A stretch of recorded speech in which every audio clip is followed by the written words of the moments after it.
Golf and beer have gone together for years. So it's somehow fitting when the Plattsmouth Country Club closed last year, it was replaced with these vines. That's one of our t-shirts. On the bag it says, "Whose hops are in your beer?" The owners are growing and now harvesting hops, one of the basic ingredients when brewing beer. Bruce Wiles, your third generation farmer. Yes, sir.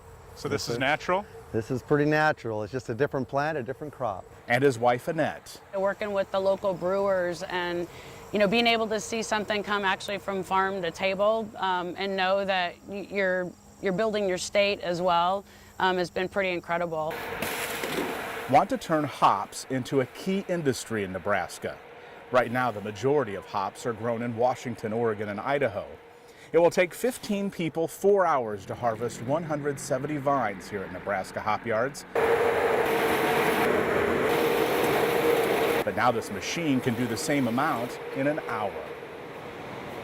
From here, the hops need to be dried. We want to get majority of the other debris off. But this old school method takes time. This is just a prototype.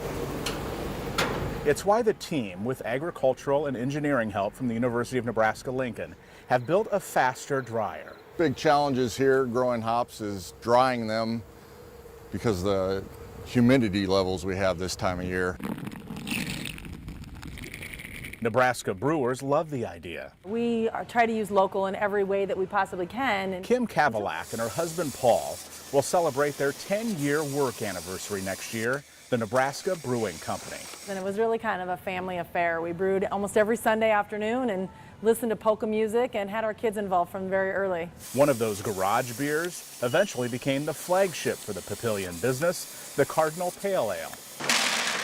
Almost all of our hops come out of the Pacific Northwest at this point. On a much smaller scale, Nebraska Brewing is experimenting with Nebraska hops from Plattsmouth.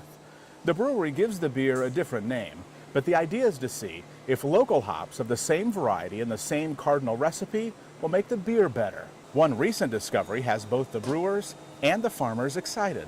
Finding a wild hop in this state is really incredible because the hop's been growing by itself all these years without anybody fertilizing it or watering it. So we know they're disease, pest resistant, and they can handle our weather. Long term, that Nebraska hop, something proprietary to the state, maybe just what the industry needs. In Plattsmouth with photographer Jim Hinchik, I'm Brian Master reporting, WOWT 6 News.